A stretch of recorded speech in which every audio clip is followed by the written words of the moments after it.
उत्तर प्रदेश के जिला बरेली के अलीगंज में 4 दिन पहले घर के बाहर बरामदे में सो रहे सतपाल उर्फ सत्तू की हत्या के मामले में वंचित 2 आरोपियों को पुलिस ने मुखबिर की सूचना पर पकड़ लिया, जबकि एक आरोपी अभी पुलिस की पकड़ से दूर है। मुख्य आरोपी ने बताया कि सतपाल ने झगड़े के दौरान उसके पिता पर हाथ उठाया था।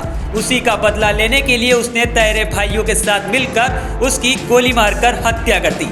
बता दें कि पकड़े गए आरोपियों की पहचान परवीन पुत्र खमानी राम और सुरजीत पुत्र किशन लाल निवासी गांव महोबा के रूप में हुई है।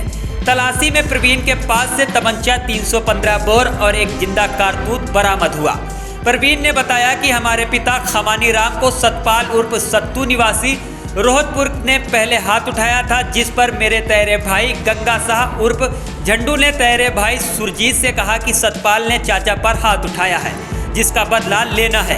साजिश के तहत गंगा शाह उर्फ झंडू ने 11 दिसंबर को हम दोनों को घर बुलाया और साजिश बताई। इसके बाद तीनों लोग रात में बाइक से रोहतापुर पहुंचे। उन लोगों को सतपाल बरामदे में सोता हुआ मिल गया। सुरजीत ने उसकी रजाई उठाई और मैंने तमंचे से फायर करके उसकी हत्या कर दी। वापस बाइक से घर आ गए।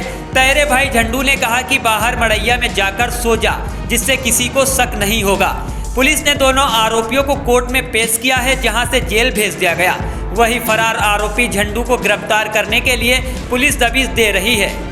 दूसरी तरफ मृतक सतपाल के भाई जयपाल ने दर्ज कराई रिपोर्ट में ब्रजपाल पुत्र राजा राम को नामजद किया था, जिसे पुलिस ने पकड़कर हवालात में बंद कर रखा है। ब्रजपाल की मां देवकी कश्यप का कहना है कि मेरे पुत्र ब्रजपाल ने ही अलीगंज थाने को सतपाल की हत्या की सूचना दी और मेरे बेटे को झूठा आरोप लगाकर फंसाया जा रहा है। सोमवार को उसने एसएसपी को अपना शिकायती पत्र दिया और अपने पुत्र को बताया कि मेरा पुत्र बेगुनाह है, जिससे निर्दोष फंसाया जा रहा है। वही इस विषय में थाना अध्यक्ष अलीगंज राम रतन सिंह ने बताया कि सतपाल के परिवार ने शिकायती पत्र में नाम लिखाए थे, जिस पर उन लोगों को लाकर पूछताछ की गई। किसी निर्दोष को नहीं फंसाया जाएगा। अधिकारियों के आदेश के बाद आगे की कार्रवाई की जाएगी। देखिए, थाना अलीगंज जनपद बरेली के इसमें एक गांव पड़ता है रोहतापुर।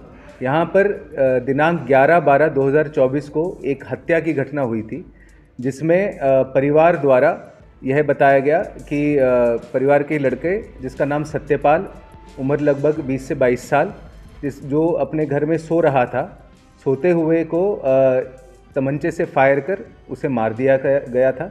इसमें तहरीर प्राप्त हुई। तहरीर प्राप्त होने पर 103(1) का मुकदमा संख्या 313/24 ऐसा मुकदमा लिखा गया थाना अलीगंज में। इस मुकदमे में 4 लोगों को नामजद अभियुक्त किया गया था परिवारजनों द्वारा, किंतु विवेचना में चीज़ें आई और जिससे 2 अभियुक्तों को हमने आज गिरफ्तार कर जेल भेज रहे हैं। इनके नाम हैं प्रवीण और सुरजीत। ये दोनों ही महोबा गांव के रहने वाले हैं। इसमें पूछताछ में यह सामने आया है कि जो प्रवीण इनमें से एक गिरफ्तार अभियुक्त है, इसके पिता खमानी राम, इसके साथ में जो मृतक था उसका पहले से विवाद चल रहा था। पहले आपस में इनकी झड़प भी हुई थी। इसी को लेके इनमें आपस में रंजिश थी और एक व्यक्ति जिसका नाम झंडू है, उसके घर पर पहले मीटिंग हुई। उसमें यह डिसाइड हुआ कि सत्यपाल को मारा जाएगा, और जिसमें एक तमंचा और बाइक झंडू ने ही इनको उपलब्ध कराई। और उस बाइक और तमंचे को लेकर जो प्रवीण और सुरजीत हैं, ये उसके घर पे गए और सोते हुए सत्यपाल पर इन्होंने एक राउंड फायर किया, जिससे उसकी मौके पे ही मृत्यु हो गई। इसमें इन दोनों लड़कों को, जिनका नाम प्रवीण और सुरजीत है, इन दोनों को आज जेल भेजा जा रहा है। और आगे जो इसमें एक और अभियुक्त अभी तक फरार है, झंडू, उसको जल्द ही गिरफ्तार करके जेल भेजा जाएगा और इस पूरे प्रकरण में आगे की विधिक कार्रवाई